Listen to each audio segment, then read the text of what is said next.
আসসালামু আলাইকুম ওয়া রাহমাতুল্লাহি ওয়া বারাকাতুহু।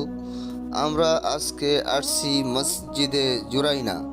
আমরা আল হারামাইন হজ উমরা ট্যুরস অফ ইন্ডিয়ার হাজিদেরকে নিয়ে আজকে প্রায় 94 জন হাজি নিয়ে আসছি ইনশাআল্লাহ। মক্কার জিয়ারত আসিল আজকে। মক্কার জিয়ারত কমপ্লিট হয়েছে। এখন আপনাদের সম্মুখে কথা বলবেন হযরত মাওলানা আব্দুল কালাম আজাদ মসজিদের জুরাইনার বিষয় নিয়ে কথা বলবেন ইনশাআল্লাহ। মসজিদের নাম হলো মসজিদে জোরানা। কি এটা? জোরানা। আর এটা হলো মক্কার থেকে যেরকম এটা মক্কা, এটা হলো পূব, হ্যাঁ, এটা হলো উত্তর। এই দুটার মাঝামাঝি যেটা হবে না, ওই কোণাটা দুইটা হয়েছে, এটা পূব, এটা উত্তর। আর সেটা এই মাঝের যারা কোণা থাকে, এই কোণাতে মসজিদটা দিয়ে আর কি নির্মাণ করা হয়েছে। এখান থেকে আল্লাহ রাসূল সাল্লাল্লাহু আলাইহি ওয়াসাল্লামে উমরা করেছিলেন। হযরত আনাস রাদিয়াল্লাহু তাআলা আনহুকে জিজ্ঞাসা করা হয়েছিল, আল্লাহ রাসূল সাল্লাল্লাহু আলাইহি ওয়াসাল্লাম কয়বার উমরা করেছেন? লেখা আছে দেখেন।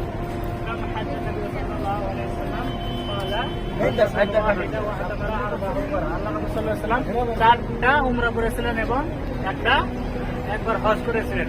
আর এইখান থেকে আল্লাহ রাসূল সাল্লাল্লাহু আলাইহি ওয়াসাল্লাম উমরা করতেন কখন?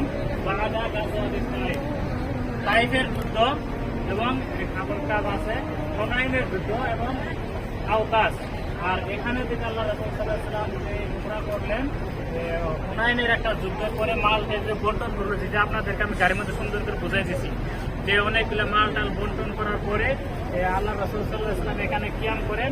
আর এই মসজিদে জোরানার থেকে ইহরাম পিন্দে আল্লাহ রাসূল সাল্লাল্লাহু আলাইহি ওয়াসাল্লাম সাহাবাদেরকে নিয়ে জীবনে একটা উমরা করেছিলেন। আর এটা হলো মসজিদে জোরানা, যেটা মক্কার থেকে উত্তর এবং পূর্বের দুইটার মাঝামাঝি এই মসজিদে, এখানে যেটাকে আল্লাহ রাসূল সাল্লাল্লাহু আলাইহি ওয়াসাল্লাম এখান থেকে উমরা করেছিলেন 8 হিজরিতে। কয় হিজরিতে? 8 হিজরিতে জোরানা থেকে উমরা করেছেন। তো সবাই দিশা পাইছেন। আলহামদুলিল্লাহ, আল্লাহ রাব্বুল আলামিন আমাদের সবাইকে নেক আমল কবুল করুন।